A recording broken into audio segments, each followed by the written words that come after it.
ಕರ್ತನಲ್ಲಿ ಪ್ರೀತಿಯ ಆಶ್ರಯ ಟಿ ವಿ ವೀಕ್ಷಕರೇ, ತಿರ್ಗಾ ಒಂದು ವರ್ತಿ ಈ ದಿನ ನಿಮ್ಮನ್ನು ಈ ಶುಭವಾರ್ತೆ ಕಾರ್ಯಕ್ರಮದ ಮೂಲಕವಾಗಿ ಸಂಧಿಸಲಿಕ್ಕೆ ದೇವರು ಕೊಟ್ಟಂಥ ಮಹಾಕೃಪೆಗಾಗಿ ಆತನಿಗೆ ಸ್ತೋತ್ರ ಸಲ್ಲಿಸುತ್ತೇನೆ. ನಾವು ಕಳೆದ ಸಂಚಿಕೆಯಲ್ಲಿ ನಮ್ಮಲ್ಲಿ ಏನು ಇರಬಾರದು ಎಂಬುದಾಗಿ 6 ಸಂಗತಿಗಳನ್ನು ನಾವು ನೋಡಿಕೊಂಡೆವು. ಎರಡನೇ ಈ ಒಂದು ಸಂಚಿಕೆಯಲ್ಲಿ ಉಳಿದ ಸಂಗತಿಗಳನ್ನು ನಾನು ಹೇಳಲಿಕ್ಕೆ ನಿಮಗೆ ಇಷ್ಟಪಡ್ತೇನೆ. ಒಂದನೇದಾಗಿ ನಾವು ಸಂಶಯ ಪಡಬಾರದು ಎಂಬುದಾಗಿ 1ನೇ ಸಂಚಿಕೆಯಲ್ಲಿ ನಾವು ನೋಡಿದೆವು. ಎರಡನೇದಾಗಿ ತನ್ನ ಯೋಗ್ಯತೆಗಿಂತಲೂ ಹೆಚ್ಚಿನದು ಮೀರಿ ನಾವು ಭಾವಿಸಬಾರದು ಎಂಬುದಾಗಿ ನೋಡಿದೆವು. ಮೂರನೇದಾಗಿ ನಮ್ಮ ಬಾಯಿಂದ ಯಾವ ಕೆಟ್ಟ ಮಾತುಗಳು ಹೊರಡಬಾರದು ಎಂಬುದಾಗಿ ನೋಡಿದೆವು. ನಾಲ್ಕನೇದಾಗಿ ಅಪಕಾರಕ್ಕೆ ಅಪಕಾರ, ಕೇಡಿಗೆ ಕೇಡಿ, ಮುಯಿಗೆ ಮುಯಿ ನಾವು ಮಾಡಬಾರದು, ತೀರಿಸಬಾರದು ಎಂಬುದಾಗಿ. ನಾಲ್ಕನೇದಾಗಿ ಅಪಕಾರಕ್ಕೆ ನಾವು ಮಾಡಬಾರದು ಎಂಬುದಾಗಿ ನೋಡಿದೆವು. 5ನೇದಾಗಿ ದೇವರ ವಾಕ್ಯವು ಅದಕ್ಕೆ ಹೆಚ್ಚಿನದನ್ನು ಸೇರಿಸಬಾರದು, ಅದರಿಂದ ಏನು ತೆಗೆಯಲೂಬಾರದು ಎಂಬುದಾಗಿ ನಾವು ನೋಡಿಕೊಂಡಿದ್ದೆವು. 6ನೇದಾಗಿ ಸತ್ರವನ್ನು ನೋಡಿ ನಾವು ಎದೆಗುಂದಿ ಹೋಗಬಾರದು, ಭಯಪಡಬಾರದು, ನಡುಗಬಾರದು ಎಂಬುದಾಗಿ ನಾವು ನೋಡಿಕೊಂಡೆವು. ಈ ಕಳೆದ ಸಂಚಿಕೆಯಲ್ಲಿ 6 ಸಂಗತಿಗಳನ್ನು ನೋಡಿದೆವು. ಈ ಸಂಚಿಕೆಯಲ್ಲಿ ಕೂಡ ಉಳಿದ 6 ಸಂಗತಿಗಳನ್ನು ನಾವು ನೋಡಲಿಕ್ಕಿದ್ದೇವೆ. ನಮ್ಮಲ್ಲಿ ಏನು ಇರಬಾರದು ಎಂಬುದಾಗಿ. ಹಲ್ಲೆಲೂಯಾ. 7ನೇದಾಗಿ 2 ಸಮುವೇಲನ ಪುಸ್ತಕ 10ನೇ ಅಧ್ಯಾಯ 13 ಮತ್ತು 12ನೇ ವಚನದಲ್ಲಿ ಇಲ್ಲಿ ಓದಿಕೊಳ್ಳೋಣ. ಆಕೆಯು, ಅಣ್ಣನೇ ಬೇಡ, ನನ್ನನ್ನು ಕೆಡಿಸಬೇಡ, ಇಸ್ರಾಯೇಲರಲ್ಲಿ ಇಂಥದ್ದು ನಡೆಯಬಾರದು, ಇಂಥ ಹುಚ್ಚುತನವನ್ನು ಮಾಡಬೇಡ. ಹಲ್ಲೆಲೂಯಾ. ಇಲ್ಲಿ ನಾವು ನೋಡುವಾಗ ಆಕೆಯು ತಾಮಾರಳು ಅಣ್ಣನ ಹತ್ರ ಕೇಳಿಕೊಳ್ತಾಳೆ, ನನ್ನನ್ನು ಏನು ಮಾಡಬೇಡ, ಕೆಡಿಸಬೇಡ, ಇಸ್ರಾಯೇಲರಲ್ಲಿ ಇಂಥದ್ದು ನಡೆಯಬಾರದು, ಇಂಥ ಹುಚ್ಚುತನವನ್ನು ಮಾಡಬೇಡ. ನಮ್ಮಲ್ಲಿ ಇಂಥ ಹುಚ್ಚುತನ ಇರಬಾರದು. 7ನೇ ಸಂಗತಿ, ಇಂಥ ಹುಚ್ಚುತನ ಇರಬಾರದು. ದಾವೀದನ ಮಗನಾದ ಅಬ್ಷಲೋಮನ ತಂಗಿ ತಾಮಾರಳು, ಅವಳು ಇರುವಂಥ ತಂಗಿ, ಅವಳು ಸುಂದರವಾಗಿದ್ದು, ದಾವೀದನ ಇನ್ನೊಬ್ಬ ಮಗನಾದಂಥ ಅಮೋನನು ಆಕೆಯನ್ನು ಮೋಹಿಸಿದನು. ಆ ವಾಕ್ಯದ ಮೇಲೆ ಭಾಗಗಳಲ್ಲಿ ನಾವು ಕಳೆದ 13ನೇ ಅಧ್ಯಾಯ 1ನೇ ವಚನದಿಂದ ನಾವು ಓದಿಕೊಂಡು ನೋಡುವುದಾದರೆ ಅಲ್ಲಿ ಅಮೋನನು ಆಕೆಯನ್ನು ಮೋಹಿಸಿದನೆಂಬುದಾಗಿ ನೋಡುತ್ತೇವೆ. ಆಕೆಯ ಮೇಲಿನ ಮೋಹದಿಂದ ಪೀಡಿತನಾಗಿ ಆತನು ಅಸ್ವಸ್ಥನಾದನೆಂಬುದಾಗಿ ನೋಡುತ್ತೇವೆ. ಆತನಿಗೆ ಯೋನಾದಾಬನೆಂಬ ಒಬ್ಬ ಗೆಳೆಯನಿದ್ದನು. ಈ ಗೆಳೆಯನ ಮೂಲಕವಾಗಿ ಈ ಹುಚ್ಚುತನದ ಕೆಲಸವನ್ನು ಆತನು ಮಾಡುತ್ತಿದ್ದಾನೆ. ಅವಳು ಹೇಳ್ತಾಳೆ, ಈ ಹುಚ್ಚುತನವನ್ನು ಕೆಲಸವನ್ನು ಮಾಡಬೇಡದೆಂಬುದಾಗಿ. ಅಮೋನನು ತನ್ನ ತಂಗಿಯನ್ನೇ ಮೋಹಿಸಿ ಆತನು ಹುಚ್ಚನಾಗಿದ್ದನು. ಅಂದರೆ ಈ ಹುಚ್ಚುತನ ಮಾಡಬಾರದು. ನಮ್ಮಲ್ಲಿ ಈ ಹುಚ್ಚುತನ ಇರಬಾರದು. ಮನುಷ್ಯರು ಕೂಡ ಸಹಿಸಲಿಕ್ಕೆ ಆಗದೇ ಇರುವಂಥ ಕಾರ್ಯವನ್ನು ಆತನೇನು ಮಾಡಿದನು. ಯಾರು ಮಾಡದೇ ಇರುವಂಥ ಒಂದು ಕಾರ್ಯ, ಅಸಹ್ಯವಾದಂಥ ಒಂದು ಕಾರ್ಯ ಅವನೇನು ಮಾಡಿದ, ಅದನ್ನು ಮಾಡಿದ. ಹಲ್ಲೆಲೂಯಾ. ಹಾಗಾಗಿ ದೇವರು ನಮ್ಮನ್ನು ಎಚ್ಚರಿಸ್ತಿದ್ದಾನೆ, ಇಂಥ ಹುಚ್ಚುತನದಂಥ ಕಾರ್ಯ ನಮ್ಮಲ್ಲಿ ಇರಬಾರದು. ಜ್ಞಾನೋಕ್ತಿಗಳ ಪುಸ್ತಕ 14ನೇ ಅಧ್ಯಾಯ 17ನೇ ವಚನದಲ್ಲಿ 2ನೇ ಭಾಗದಲ್ಲಿ ನೋಡುತ್ತೇವೆ, ಕುಯುಕ್ತಿ ಉಳ್ಳವನನ್ನು ದ್ವೇಷಕ್ಕೆ ಪಾತ್ರನು. ಕುಯುಕ್ತಿ ಉಳ್ಳವನು ಅವನು ಏನಾಗಿದ್ದಾನೆ, ದ್ವೇಷಕ್ಕೆ ಆತನು ಪಾತ್ರನಾಗಿದ್ದಾನೆ. ಜ್ಞಾನೋಕ್ತಿ 10ನೇ ಅಧ್ಯಾಯ 18ನೇ ವಚನ ಹೀಗೆ ಹೇಳ್ತದೆ, ಹೊಟ್ಟೆಯಲ್ಲಿ ಅಗೆಯನ್ನು ಇಟ್ಟುಕೊಂಡವನು ಸುಳ್ಳುಗಾರ, ಅಂದರೆ ಸುಳ್ಳು ತುಟಿಯವನು, ಅಗೆಯನ್ನು ಮರೆಮಾಡಿಕೊಂಡು ಇರುವವನು. ಹಾಗಾಗಿ ಈ ಅಗೆಯನ್ನು ಮರೆಮಾಡಿಕೊಂಡಿರುವವನು ಒಂದು ಹುಚ್ಚುತನ. ಈ ಹುಚ್ಚುತನದ ಕಾರ್ಯವನ್ನು ಏನು ಮಾಡಬಾರದು, ನಮ್ಮಲ್ಲಿ ಇಟ್ಟುಕೊಳ್ಳಬಾರದು. ದೇವರು ಅಸಹ್ಯ ಪಡುವಂಥ ಕಾರ್ಯಗಳನ್ನು ನಾವೇನು ಮಾಡಬಾರದು. ನಾವು ಆ ಕಾರ್ಯಗಳನ್ನು ವೈಯಕ್ತಿಕವಾಗಿಯೂ ಮಾಡಬಾರದು, ಕುಟುಂಬವಾಗಿಯೂ ನಾವು ಮಾಡಬಾರದು. ಯಾಕಂತೇಳಿದರೆ ಈ ವೈಯಕ್ತಿಕವಾಗಿಯೂ ನಾವು ಮಾಡಿದರು, ಕುಟುಂಬದಲ್ಲಿಯೂ ನಾವು ಮಾಡಿದರು, ಈ ತಲಾಂತರಗಳಿಗೆ ಈ ಶಾಪ ಏನಾಗ್ತದೆ ಅಂತ ಹೇಳಿದರೆ, ನಾವು ಮಾಡೋ ಪಾಪದ ಮೂಲಕವಾಗಿ ಈ ಶಾಪ ನಮ್ಮನ್ನು ಹಿಂಬಾಲಿಸ್ತಾ ಬರ್ತದೆ. ನಮ್ಮ ಕುಟುಂಬದಲ್ಲಿ ಇರುವವರನ್ನು ಹಿಂಬಾಲಿಸ್ತದೆ, ನಮ್ಮ ಸಂತತಿಯನ್ನು ಹಿಂಬಾಲಿಸುವಂಥದ್ದಾಗಿದೆ. ಅದರಿಂದ ನಮಗೆ ಯಾವ ಶುಭವೂ ಆಗುವುದಿಲ್ಲ. ಈ ಹುಚ್ಚುತನದ ಕಾರ್ಯದ ಮೂಲಕವಾಗಿ ನಮ್ಮನ್ನು ಸ್ವಂತ ತಂಗಿಯನ್ನೇ ಆತನೇನು ಮಾಡಿದ, ಮೋಹಿಸಿದನು. ಅಷ್ಟು ಮಾತ್ರವಲ್ಲ, ಅವನು ಒಂದು ಹುಚ್ಚುತನದ ಕೆಲಸವನ್ನು ಅಲ್ಲಿ ಮಾಡುವುದನ್ನು ನೋಡುತ್ತೇವೆ. ಇಂಥ ಹುಚ್ಚುತನದ ಕೆಲಸ ನಮ್ಮ ವೈಯಕ್ತಿಕ ಜೀವನದಲ್ಲಿ ಇರಬಾರದು, ಕುಟುಂಬದಲ್ಲಿ ಇರಬಾರದು. ಇದ್ದರೆ ನಮಗೆ ಅದು ಆಶೀರ್ವಾದವಲ್ಲ, ಅದು ನಮ್ಮನ್ನು ಹಿಂಬಾಲಿಸಿಕೊಂಡು ಬರುವಂಥದ್ದಾಗಿದೆ. ಹಾಗಾಗಿ ಅದರ ತಪ್ಪಿಗೆ ನಾವು ದಂಡನೆ, ಸಮಸ್ಯೆ ಎದುರಿಸಲೇಬೇಕಾಗ್ತದೆ. ಹಾಗಾಗಿ ಪ್ರಿಯರೇ, ಈ ಹುಚ್ಚುತನದ ಕಾರ್ಯ ನಮ್ಮಲ್ಲಿರಬಾರದು. 8ನೇದಾಗಿ 37ನೇ ಕೀರ್ತನೆ 8ನೇ ವಚನ, ಕೋಪ, ರೋಷ, ಉರಿಗೊಳ್ಳುವುದು ಬೇಡ. ಕೀರ್ತನೆ 37ನೇ ಕೀರ್ತನೆ 8ನೇ ವಚನದಲ್ಲಿ ಹೀಗೆ ಓದುತ್ತೇವೆ, ಕೋಪವನ್ನು ಅಣಗಿಸಿಕೊ, ರೋಷವನ್ನು ಬಿಡು, ಉರಿಗೊಳ್ಳಬೇಡ. ಹಲ್ಲೆಲೂಯಾ. ಕೆಡುಕಿಗೆ ಕಾರಣವಾದೀತು. ಕೋಪವನ್ನು ಅಣಗಿಸಿಕೊ, ರೋಷವನ್ನು ಬಿಡು, ಉರಿಗೊಳ್ಳಬೇಡ, ಕೆಡುಕಿಗೆ ಕಾರಣವಾದೀತು. 8ನೇ ವಿಷಯ, ನಮ್ಮಲ್ಲಿ ಕೋಪ, ರೋಷ, ಉರಿಗೊಳ್ಳುವಂಥ ಈ ಸಂಗತಿ ನಮ್ಮಲ್ಲಿ ಇರಬಾರದು. ಯೋಬನ ಪುಸ್ತಕ 1ನೇ ಅಧ್ಯಾಯ 1ನೇ ವಚನ ಹೇಳ್ತದೆ, ಕರ್ತನಿಗೆ ಭಯಪಟ್ಟು ಕೆಟ್ಟದನ್ನು ಬಿಟ್ಟು ಯಥಾರ್ಥನಾಗಿ ನಿರ್ದೋಷಿಯಾಗಿದ್ದನಂತೆ. ಯೋಬನ ಹಾಗೆ ನಾವು ಕೆಟ್ಟದನ್ನು ಬಿಟ್ಟು, ಕೆಟ್ಟದ್ದು ಯಾವುದು? ಕೋಪಗೊಳ್ಳುವುದು ಕೆಟ್ಟದು, ರೋಷಗೊಳ್ಳುವುದು ಕೆಟ್ಟದಾಗಿದೆ, ಉರಿಗೊಳ್ಳುವುದು ಏನಾಗಿದೆ? ಅದು ಕೆಟ್ಟದಾಗಿದೆ. ಇದನ್ನು ನಾವೇನು ಮಾಡಬೇಕು? ಇದನ್ನು ಬಿಟ್ಟು ಬಿಡಬೇಕು. ಯೋಬನ ಹಾಗೆ ಕರ್ತನಿಗೆ ಭಯಪಟ್ಟು ಈ ವಿಷಯಗಳನ್ನು ಬಿಟ್ಟರೆ ನಾವು ದೇವರ ಮುಂದೆ ಏನಾಗಿರ್ತೇವೆ? ನಿರ್ದೋಷಿಯಾಗಿ ನಾವು ದೇವರಿಗೆ ಕಾಣಲಿಕ್ಕೆ ಸಾಧ್ಯ. ಕೀರ್ತನೆ 140ನೇ ಕೀರ್ತನೆ ಅಲ್ಲಿ 2ನೇ ವಾಕ್ಯದಲ್ಲಿ ನಾವು ಈ ರೀತಿಯಲ್ಲಿ ಓದುತ್ತೇವೆ, ನನ್ನ ಪ್ರಾರ್ಥನೆ 140ನೇ ಕೀರ್ತನೆ 2ನೇ ವಚನ, ಅವರು ಕೇಡು ಕಲ್ಪಿಸುತ್ತಾರೆ, ಯಾವಾಗಲೂ ಜಗಳ ಎಬ್ಬಿಸ್ತಾರೆ. ಈ ಕೋಪ, ರೋಷ, ಉರಿಗೊಳ್ಳುವರು ಏನು ಮಾಡ್ತಾರೆ ಅಂತ ಹೇಳಿದರೆ, ಅವರು ಕೇಡನ್ನು ಕಲ್ಪಿಸುತ್ತಾರೆ, ಯಾವಾಗಲೂ ಜಗಳವನ್ನು ಎಬ್ಬಿಸ್ತಾ ಇರ್ತಾರೆ.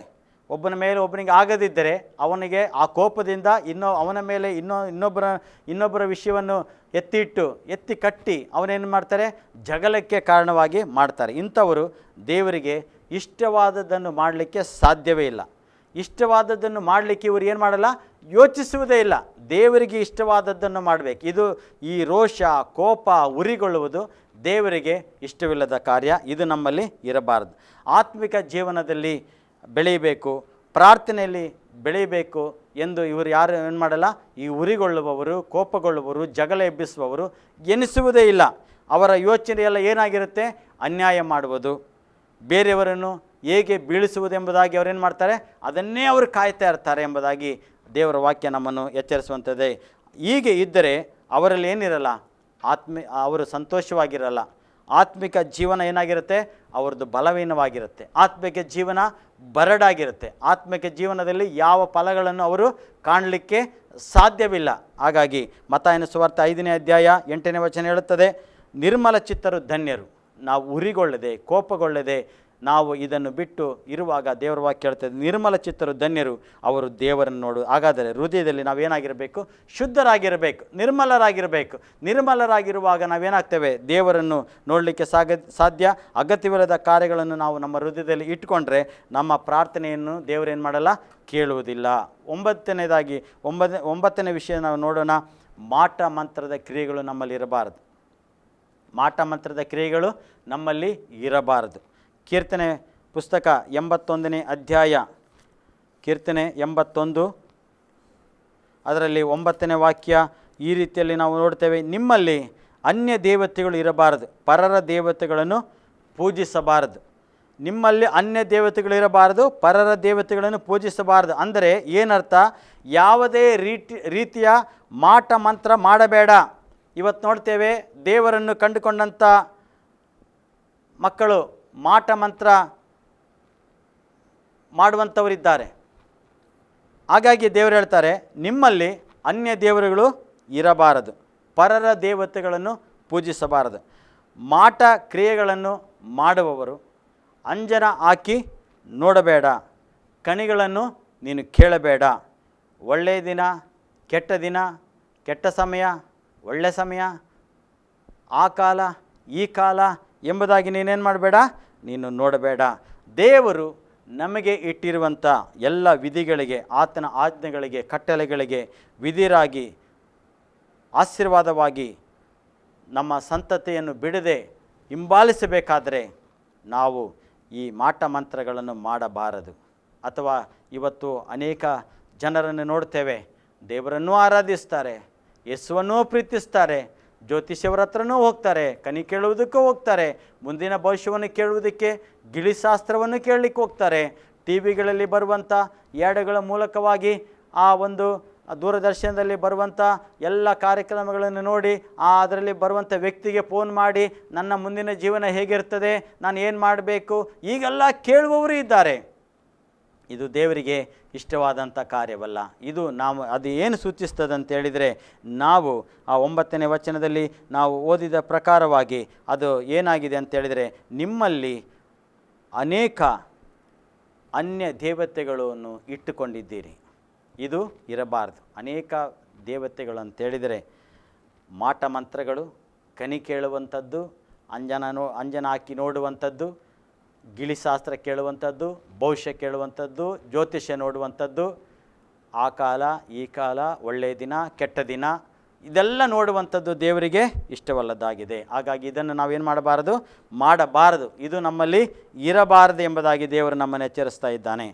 10ನೇದಾಗಿ ತಿಮೋತಿ ಬರೆದ ಪತ್ರಿಕೆ 4ನೇ ಅಧ್ಯಾಯ, 1 ತಿಮೋತಿ 4ನೇ ಅಧ್ಯಾಯ 1ನೇ ವಚನ, ವಂಚನೆ ಕಪಟ ಮಾಡಬೇಡ. ಏನಿರಬಾರ್ದು ನಮ್ಮಲ್ಲಿ? ವಂಚನೆ ಕಪಟ ಇರಬಾರದು.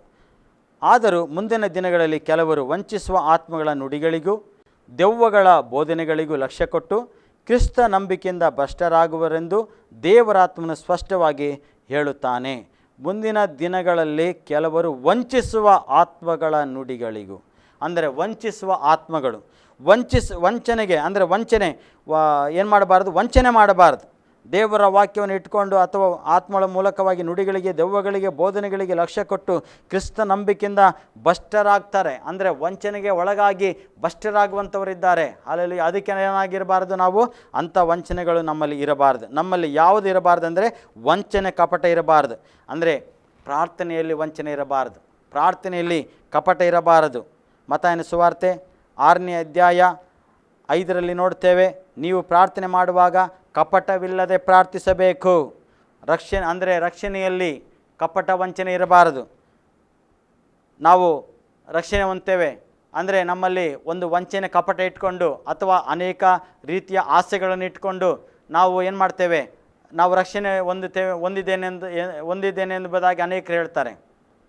ಆ ರೀತಿಯಲ್ಲಿ ನಮ್ಮ ಜೀವನ ಇರಬಾರದು. ಅನೇಕರು ಪ್ರಾರ್ಥನೆ ಮಾಡುವಾಗ ಅನೇಕ ರೀತಿಯಲ್ಲಿ ಅವರು ಭಕ್ತಿ ಉಳ್ಳವರಾಗಿ ಕಾಣಿಸಿಕೊಂಡು ಅವರು ಪ್ರಾರ್ಥನೆ ಮಾಡ್ತಾರೆ. ಆದರೆ ಅವರ ಮನಸ್ಸೊಳಗೆ ಒಂದು ವಂಚನೆ ಇದೆ ದೇವರಿಗೆ. ಆದರೆ ಮನೆಗಳಲ್ಲಿ ಅವರ ಪ್ರಾರ್ಥನೆ ಇಲ್ಲ, ಕುಟುಂಬ ಪ್ರಾರ್ಥನೆ ಇಲ್ಲ, ವೈಯಕ್ತಿಕ ಪ್ರಾರ್ಥನೆ ಇಲ್ಲ. ಸಭೆಗಳಿಗೆ ಬಂದರೆ ಸಭೆಯಲ್ಲಿ ಮಾತ್ರ ಪ್ರಾರ್ಥನೆ, ಗುಂಪುಗಳಲ್ಲಿ ಮಾತ್ರ ಪ್ರಾರ್ಥನೆ, ಎಷ್ಟೋ ಉದ್ದ ಪ್ರಾರ್ಥನೆಗಳನ್ನು ಮಾಡ್ತಾರೆ. ಪ್ರಿಯರೇ, ನಾವು ಪ್ರಾರ್ಥನೆ ಮಾಡುವುದರಲ್ಲಿ ಸಹ ನಾವು ಕಲಿಯಬೇಕಾಗಿದೆ. ನಾವು ಮನೆಗಳಲ್ಲಿ ವೈಯಕ್ತಿಕವಾಗಿ ಪ್ರಾರ್ಥನೆ ಮಾಡುವಾಗ ಎಷ್ಟು ಉದ್ದ ಪ್ರಾರ್ಥನೆಗಳನ್ನು ಮಾಡಬಹುದು. ಸಭೆಗಳಲ್ಲಿ ಮಾಡುವಾಗ ಅಥವಾ ಗುರುತಿಸಲ್ಪಟ್ಟಂಥ ಸಮಯದಲ್ಲಿ ಪ್ರಾರ್ಥನೆ ಮಾಡುವಾಗ ಅದು ಚುಟುಕಾಗಿ ನಾವು ಪ್ರಾರ್ಥನೆಗಳು ಮಾಡಬೇಕು. ಹಾಗೆ ಅನೇಕ ವಿಷಯಗಳಲ್ಲಿ ನಾವು ವಂಚನೆ ಉಳ್ಳವರಾಗಿರಬಾರದು, ಕಪಟ ಮನಸ್ಸು ಉಳ್ಳವರಾಗಿರಬಾರದು. ಪ್ರಾರ್ಥನೆಯಲ್ಲಿ ಕಪಟವಿರಬಾರದು, ನಮ್ಮ ರಕ್ಷಣೆಯಲ್ಲಿ ಕಪಟವಿರಬಾರದು. ನಾವು ಯಾವುದ್ಯಾವುದೋ ಆಕಾಂಕ್ಷೆಗಳನ್ನ ಇಟ್ಕೊಂಡು ನಾನು ರಕ್ಷಣೆ ಹೊಂದಿದೆ ಎಂಬುದಾಗಿ ಹೇಳ್ತೇವೆ, ಅದು ವಂಚನೆ ಆಗಿದೆ ದೇವರಿಗೆ. ನಿಜವಾಗಿಯೂ ಯೇಸು ಕ್ರಿಸ್ತನಿಗೆ ನಮ್ಮ ಹೃದಯಗಳನ್ನು ಮನಸ್ಸುಗಳನ್ನು ಕೊಟ್ಟು ನಾವು ರಕ್ಷಣೆ ಹೊಂದಬೇಕು. ಇದರಲ್ಲಿ ಏನಾಗಿರಬಾರದು? ನಾವು ವಂಚನೆ ಆಗಿರಬಾರದು. ಯೆರೆಮೀಯನ ಪ್ರವಾದನೆ ಗ್ರಂಥ 4ನೇ ಅಧ್ಯಾಯದಲ್ಲಿ ಒಂದು ವಾಕ್ಯವನ್ನು ಈ ರೀತಿಯಲ್ಲಿ ನಾವು ಓದ್ತೇವೆ. 4ನೇ ಅಧ್ಯಾಯ 14ನೇ ವಚನ ನಾವು ಅಲ್ಲಿ ಈ ರೀತಿಯಲ್ಲಿ ನೋಡುತ್ತೇವೆ. ಯೆರೂಸಲೇಮೇ, ನಿನಗೆ ರಕ್ಷಣೆಯಾಗುವಂತೆ ನಿನ್ನ ಹೃದಯದ ಕೆಟ್ಟತನವನ್ನು ತೊಳೆದುಕೋ. ದುರಾಲೋಚನೆಗಳು ನಿನ್ನಲ್ಲಿ ಇನ್ನೆಷ್ಟರವರೆಗೆ ತಂಗಿರುವವು. ಈ ವಾಕ್ಯವನ್ನು ಗಮನಿಸಿರಿ. ನಿನಗೆ ರಕ್ಷಣೆಯಾಗುವಂತೆ ನಿನ್ನ ಹೃದಯದ ಕೆಟ್ಟತನವನ್ನು ತೊಳೆದುಕೋ, ದುರಾಲೋಚನೆಗಳು ನಿನ್ನಲ್ಲಿ ಇನ್ನೆಷ್ಟರವರೆಗೆ ತಂಗಿರುವುದು. ಹಲ್ಲೆಲೂಯಾ. ಅಂದರೆ ಕಪಟದಿಂದ ತಿರುಗಿಕೊಂಡಿದ್ದಾಳೆ ಎಂಬುದಾಗಿ. ಕಪಟದಿಂದ ನಾವೇನು ಮಾಡಬಾರದು? ತಿರುಗಿಕೊಳ್ಳಬಾರದು. ನಮ್ಮ ಹೃದಯದ ಕೆಟ್ಟತನವನ್ನು ನಾವು ತೊಳೆದುಕೊಳ್ಳಬೇಕು. ಯೆರೆಮೀಯನ ಪ್ರವಾದನೆಗಂತ 3ನೇ ಅಧ್ಯಾಯ 10ನೇ ವಚನ ಈ ರೀತಿಯಲ್ಲಿ ಹೇಳುವಂಥದ್ದಾಗಿದೆ. ದ್ರೋಹಿಯಾದ ಅವಳ ತಂಗಿಯು ನನ್ನ ಕಡೆಗೆ ಪೂರ್ಣ ಮನದಿಂದಲ್ಲ ಕಪಟದಿಂದಲೇ ತಿರುಗಿಕೊಂಡಿದ್ದಾಳೆ. ಹಾಗಾಗಿ ಪೂರ್ಣ ಮನದಿಂದ ನಾವು ತಿರುಗಿಕೊಳ್ಳಬೇಕು. ಕಪಟದಿಂದ ನಾವೇನಾಗಿರಬಾರ್ದು? ತಿರುಗಿಕೊಳ್ಳಬಾರದು. ಅಂದರೆ ನಾವು ದೇವರೊಂದಿಗೆ ಮಾಡಿಕೊಂಡಂಥ ಒಂದು ಪ್ರತಿಷ್ಠಿತೆ ಅದು ವಂಚನೆ ಕಪಟದಿಂದ ಇರಬಾರದು. ನಾವು ದೇವರಿಗೆ ಪ್ರತಿಷ್ಠೆ ಮಾಡುವಾಗ, ನಮ್ಮನ್ನೇ ಒಪ್ಪಿಸಿಕೊಡುವಾಗ, ನಮ್ಮ ಪ್ರಾರ್ಥನೆಯಲ್ಲಿ, ನಮ್ಮ ರಕ್ಷಣೆಯಲ್ಲಿ, ನಾವು ದೇವರನ್ನು ಅಂಗೀಕರಿಸಿಕೊಳ್ಳುವುದರಲ್ಲಿ ನಾವೇನಾಗಿರಬಾರದು, ವಂಚನೆ ಉಳ್ಳವರಾಗಿರಬಾರದು, ಕಪಟ ಉಳ್ಳವರಾಗಿರಬಾರದು. ಅದನ್ನೇ ನಾವು ಯೆರೆಮೀಯ 4:14 ನೋಡುತ್ತೇವೆ. ನಮ್ಮ ಹೃದಯದ ಕೆಟ್ಟತನವನ್ನು ನಾವು ತೊಳೆದುಕೊಳ್ಳಬೇಕು, ಈ ಕಪಟದಿಂದ ಹೊರಗೆ ಬರಬೇಕು. ಪ್ರೀತಿಯಲ್ಲಿ ವಂಚನೆ ಇರಬಾರದು, ಕಪಟ ಇರಬಾರದು, ದೇವರಿಗೆ ಕೊಡುವುದರಲ್ಲಿ ವಂಚನೆ ಇರಬಾರದು, ಕ್ಷಮಿಸುವುದರಲ್ಲಿ ವಂಚನೆ ಇರಬಾರದು. ವಂಚನೆಗಳು ನಮ್ಮಲ್ಲಿ ಇರುವುದಾದರೆ ಅದು ನಮಗೆ ಆಶೀರ್ವಾದವಲ್ಲ. ಇವತ್ತು ನಾವು ಯಾರ ಹತ್ರ ಆದರೂ ಏನಾದರೂ ಒಂದು ತಪ್ಪು ಮಾಡಿದರೂ ಕೂಡ ನಾವು ಅವ್ರ ಹತ್ರ ಹೋಗಿ ಕ್ಷಮೆ ಕೇಳ್ತೇವೆ, ನಮ್ಮನ್ನು ಕ್ಷಮಿಸಿಬಿಡಿ ಎಂಬುದಾಗಿ. ಆದರೆ ಅವರು ನಗುಮುಖದಿಂದ ಹೇಳ್ತಾರೆ ನಾನು ಕ್ಷಮಿಸಿದ್ದೇನೆ ಎಂಬುದಾಗಿ. ಇನ್ನೊಮ್ಮೆ ನಮ್ಮನ್ನು ನೋಡುವಾಗ ಅವರ ಮನಸ್ಸಲ್ಲಿ ಅದನ್ನೇ ಇಟ್ಕೊಂಡಿರ್ತಾರೆ. ಆ ಒಂದು ಮಾಡಿದಂಥ ಏನಾದರೂ ಸಣ್ಣ ತಪ್ಪುಗಳನ್ನು ಅವರ ಹೃದಯದಲ್ಲಿ ಇಟ್ಕೊಂಡು ನಾವು ಎದುರಾಗುವಾಗ ನಗುತ್ತಾ ಅವರಿಗೆ ನಮಗೆ ಪ್ರೈಸ್ ಲಾರ್ಡ್ ಅಂತ ಹೇಳ್ತಾರೆ, ದೇವರಿಗೆ ಸ್ತೋತ್ರ ಎಂಬುದಾಗಿ ಹೇಳ್ತಾರೆ. ಆದರೆ ಅವರ ಮನಸ್ಸೊಳಗೆ ಇಂದ ಅದನ್ನು ತೆಗೆದುಹಾಕುವುದಿಲ್ಲ. ಹಾಗಾಗಿ ಅವರೊಳಗೆ ವಂಚನೆ ಇದೆ, ಅವರೊಳಗೆ ಕಪಟತನವಿದೆ, ಅದು ದೇವರು ಸಹಿಸುವುದಿಲ್ಲ. ಹಾಗಾಗಿ ಆ ಕಪಟ, ಆ ವಂಚನೆ ಅವರ ಹೃದಯದಲ್ಲಿ ಇರುವುದರ ಮೂಲಕವಾಗಿ ಸರಿಯಾಗಿ ಇನ್ನೂ ದೇವರ ಕಡೆಗೆ ರಕ್ಷಣೆಗೆ ಬಂದಿಲ್ಲ ಎಂಬುದಾಗಿ, ದೇವರನ್ನು ತಿಳಿದುಕೊಳ್ಳಲಿಲ್ಲ ಎಂಬುದಾಗಿ ಅವರ ಕುರಿತು ದೇವರು ಬೇಸರವನ್ನು ವ್ಯಕ್ತಪಡಿಸುವಂಥ ದೇವರಾಗಿದ್ದಾರೆ. ಹಾಗಾಗಿ ಪ್ರಿಯರೇ, ನಾವು ಕ್ಷಮಿಸುವುದರಲ್ಲಿಯೂ ಪ್ರೀತಿ ಮಾಡುವುದರಲ್ಲಿಯೂ ವಂಚನೆ ಇಲ್ಲದವರಾಗಿ, ಕಪಟ ಇಲ್ಲದವರಾಗಿ ನಾವು ಇರೋಣ. ಇದು ನಮಗೆ ದೇವರಿಗೆ ಮೆಚ್ಚುಗೆಯಾದಂಥದ್ದಾಗಿದೆ. ಇದು ಕಪಟ, ವಂಚನೆ ನಮ್ಮಲ್ಲಿ ಇರಬಾರದು. 11ನೇದಾಗಿ ನಾವು ನೋಡುತ್ತೇವೆ, ದೇವರ ಮೇಲೆ ಆಣೆ ಇಡಬಾರದು. ಮತ್ತಾಯನ ಸುವಾರ್ತೆ 5ನೇ ಅಧ್ಯಾಯ, ಮತ್ತಾಯನ ಸುವಾರ್ತೆ 5ನೇ ಅಧ್ಯಾಯಕ್ಕೆ ನಮ್ಮ ಸತ್ಯವೇದವನ್ನು ತಿರುಗಿಸಿಕೊಳ್ಳೋಣ. 5ನೇ ಅಧ್ಯಾಯ 34-35ನೇ ವಚನವನ್ನು ನಾವು ಓದಿಕೊಳ್ಳೋಣ ಪ್ರಿಯರೇ. ಅಲ್ಲಿ ಈ ರೀತಿಯಲ್ಲಿ ಬರೆಯಲ್ಪಟ್ಟಿದೆ, ಆದರೆ ನಾನು ನಿಮಗೆ ಹೇಳುವುದೇನೆಂದರೆ, ಆಣೆಯನ್ನೇ ಇಡಬೇಡ, ಆಕಾಶದ ಮೇಲೆ ಆಣೆ ಇಡಬೇಡ, ಅದು ದೇವರ ಸಿಂಹಾಸನ. ಭೂಮಿಯ ಮೇಲೆ ಆಣೆ ಇಡಬೇಡ, ಅದು ಆತನ ಪಾದಪೀಠವು. ಯೆರೂಸಲೇಮಿನ ಮೇಲೆ ಆಣೆ ಇಡಬೇಡ, ಅದು ಆ ದೊಡ್ಡ ಅರಸನ ಪಟ್ಟಣವಾಗಿದೆ. ನಿನ್ನ ತಲೆಯ ಮೇಲೆ ಕೂಡ ಆಣೆ ಇಡಬೇಡ. ನೀನು ಒಂದು ಕೂದಲನಾದರೂ ಬೆಳ್ಳಗೆ ಅಥವಾ ಕರ್ರೆಗೆ ಮಾಡಲಾರಿರಿ. ಆದರೆ ನಿಮ್ಮ ಮಾತು ಹೌದಾದರೆ ಹೌದು, ಅಲ್ಲವಾದರೆ ಅಲ್ಲ ಎಂದಿರಲಿ. ಇದಕ್ಕಿಂತ ಹೆಚ್ಚಿದ್ದುದು ಸೈತಾನನಿಂದ ಬಂದದ್ದು. ಹಲ್ಲೆಲೂಯಾ. ನಾವೇನು ಮಾಡಬಾರದು, ದೇವರ ಮೇಲೆ ಆಣೆ ಇಡಬಾರದು. ನಾವು ಈ ವಾಕ್ಯ ನೋಡಿದ್ರೆ ಇವತ್ತು ಅನೇಕರು ದೇವರ ಮೇಲೆ ನಾನು ಅದು ಮಾಡಿಲ್ಲ, ಇದು ಮಾಡಿಲ್ಲ, ನಾನು ತಪ್ಪು ಮಾಡಿಲ್ಲ, ಸತ್ಯವಾಗಿ ಹೇಳ್ತೇನೆ, ನಾನು ದೇವರ ಮೇಲೆ ಆಣೆ ಮಾಡಿ ಹೇಳ್ತೇನೆ ಎಂಬುದಾಗಿ ಹೇಳುವರಾಗಿರುತ್ತಾರೆ. ಹಾಗೆ ಪಕ್ಕದಲ್ಲಿ ಮಕ್ಕಳಿದ್ದರೆ, ಕುಟುಂಬದಲ್ಲಿ ಮನೆಯಲ್ಲಿ ಮಕ್ಕಳಿದ್ದರೆ, ಆ ಮಕ್ಕಳನ್ನು ಕರೆದು ಬಿಟ್ಟು ಆ ಮಕ್ಕಳ ತಲೆಯ ಮೇಲೆ ಕೈ ಇಟ್ಟು ನಾನು ಈ ಮಗುವಿನ ಮೇಲೆ ಪ್ರಮಾಣ ಮಾಡಿ ಹೇಳ್ತೇನೆ, ಈ ಮಗುವಿನ ಮೇಲೆ ಆಣೆ ಮಾಡಿ ಹೇಳ್ತೇನೆ, ನಾನು ಯಾವುದು ಮಾಡಿಲ್ಲ, ನಾನು ಅದು ಮಾಡಿಲ್ಲ ಎಂಬುದಾಗಿ ನಾವು ಸಾಧಿಸಲಿಕ್ಕೆ ನಾವು ಹೋಗ್ತೇವೆ. ಮನೆಯಲ್ಲಿ ತಂದೆ ತಾಯಿಗಳಿದ್ದರೆ ನನ್ನ ತಂದೆ ತಾಯಿಗಳ ಮೇಲೆ ಆಣೆ ಮಾಡ್ತೇನೆ, ನಾನು ಅಂಥ ಕೆಲಸ ಮಾಡಿಲ್ಲ ಎಂಬುದಾಗಿ, ಆ ರೀತಿಯ ನಾನು ನಡೆದುಕೊಳ್ಳಲಿಲ್ಲ ಎಂಬುದಾಗಿ ಹೇಳ್ತೇವೆ. ದೇವರ ಮಕ್ಕಳೇ, ನಾವು ಕೆಲವರು ಏನು ಮಾಡ್ತಾರೆ, ಅವ್ರ ಮನೆಯಲ್ಲಿ ಸತ್ಯವೇದಗಳಿದ್ದರೆ ಅದನ್ನು ಅವರು ಆ ಪರಿಸ್ಥಿತಿಯಲ್ಲಿ ಅವರನ್ನು ಸಾಧಿಸುವುದಕ್ಕೋಸ್ಕರವಾಗಿ, ಅದನ್ನು ಸಮರ್ಥಿಸಿಕೊಳ್ಳುವುದಕ್ಕೋಸ್ಕರವಾಗಿ ಸತ್ಯವೇದವನ್ನು ಹಿಡ್ಕೊಂಡು ಆ ಸತ್ಯವೇದದ ಮೇಲೆ ನಾನು ಪ್ರಮಾಣ ಮಾಡ್ತೇನೆ, ಸತ್ಯವೇದದ ಮೇಲೆ ಆಣೆ ಮಾಡ್ತೇನೆ, ನಾನು ಮುಟ್ಟಿಲ್ಲ, ನಾನು ನೋಡಿಲ್ಲ, ನಾನು ಅದನ್ನು ಮಾಡಿಲ್ಲ ಎಂಬುದಾಗಿ. ಆದರೆ ದೇವರ ವಾಕ್ಯಲ್ಲಿ ಹೇಳ್ತದೆ, ಹೌದೆಂಬುದಾಗಿ ಇದ್ದರೆ ಹೌದಂತ ಹೇಳ್ರಿ, ಹಲ್ಲೆಲೂಯಾ. ಅಲ್ಲವಾದರೆ ಅಲ್ಲ ಎಂದಿರಲಿ. ಯಾವುದರ ಮೇಲೆ ಸಹ ನಾವೇನು ಮಾಡಬಾರ್ದು, ಆಣೆ ಇಡಬಾರದು ಎಂಬುದಾಗಿ ನಮ್ಮನ್ನು ಎಚ್ಚರಿಸುವಂಥದ್ದಾಗಿದೆ. ಇದು ದೇವರಿಗೆ ಇಷ್ಟವಲ್ಲದಂಥ ಕಾರ್ಯ. ದೇವರು ಅದನ್ನು ಅಸಹ್ಯ ಪಡ್ತಾರೆ. ಆಣೆ ಮಾಡಬೇಡ್ರಿ, ಅದರ ಮೂಲಕ ದೇವರನ್ನು ನಾವು ದುಃಖಪಡಿಸಬಾರದು. ಈ ಸಂಗತಿ ನಮ್ಮಲ್ಲಿ ಇರಬಾರದು ಎಂಬುದಾಗಿ ದೇವರು ನಮ್ಮನ್ನು ಎಚ್ಚರಿಸುವಾತನಾಗಿದ್ದಾನೆ. ಪ್ರಿಯರೇ, ನಾವು 12ನೇದಾಗಿ ನೋಡಿಕೊಳ್ಳೋಣ. ವಿಮೋಚನಕಾಂಡ 20ನೇ ಅಧ್ಯಾಯ, ವಿಮೋಚನಕಾಂಡ 20ನೇ ಅಧ್ಯಾಯ 7ನೇ ವಚನದಲ್ಲಿ ನೋಡುತ್ತೇವೆ, ನಿನ್ನ ದೇವರಾದ ಯೆಹೋವನ ಹೆಸರನ್ನು ಅಯೋಗ್ಯ ಕಾರ್ಯಕ್ಕಾಗಿ ಎತ್ತಬಾರದು. ಯೆಹೋವನು ತನ್ನ ಹೆಸರನ್ನು ಅಯೋಗ್ಯ ಕಾರ್ಯಕ್ಕಾಗಿ ಎತ್ತುವವನನ್ನು ಶಿಕ್ಷಿಸದೆ ಬಿಡುವುದಿಲ್ಲ. ಹಲ್ಲೆಲೂಯಾ. ದೇವರ ನಾಮಕ್ಕೆ ಸ್ತೋತ್ರ ಉಂಟಾಗಲಿ. ದೇವರು ಹೇಳುವುದನ್ನು ಮಾತ್ರ ಹೇಳಬೇಕು. ದೇವರು ಏನು ಹೇಳ್ತಾರೋ ಅದನ್ನೇ ನಾವು ಮಾತನಾಡಬೇಕು. ಕೆಲವರು ಹೇಳ್ತಾರೆ, ದೇವರು ನನ್ನೊಂದಿಗೆ ಮಾತನಾಡಿದರು, ದೇವರು ನನ್ನ ಹತ್ರ ಹೇಳಿದರು, ಎಂಬುದಾಗಿ, ದೇವರು ಹೇಗೆ ನಿಮ್ಮ ಹತ್ರ ಮಾತನಾಡಿದರು, ಯಾವ ರೀತಿಯಲ್ಲಿ ಹೇಳಿದರು ಎಂಬುದಾಗಿ ಅದನ್ನು ವಿವರಿಸಬೇಕು. ಆದರೆ ಅದನ್ನು ಬಿಟ್ಟು ಕೆಲವರಿಗೆ ಪ್ರಾರ್ಥನೆ ಮಾಡುವಾಗ ಅಥವಾ ಕೆಲವರಿಗೆ ಕೌನ್ಸಿಲಿಂಗ್ ಮಾಡುವಾಗ, ಕೆಲವರನ್ನು ನೋಡುವಾಗ, ಅವರನ್ನು ನೋಡಿ ಕೆಲವರು ಹೇಳ್ತಾರೆ, ನಿನ್ನ ಕುರಿತು ದೇವರು ನನ್ನೊಂದಿಗೆ ಹೇಳಿದ್ದಾರೆ, ದೇವರು ನನ್ನೊಂದಿಗೆ ಮಾತನಾಡಿದ್ದಾರೆ ಎಂಬುದಾಗಿ ಅನೇಕ ಸಂಗತಿಗಳಲ್ಲಿ ನಾವೇನು ಮಾಡ್ತೇವೆ, ದೇವರ ಹೆಸರನ್ನು ಎತ್ತುತ್ತೇವೆ.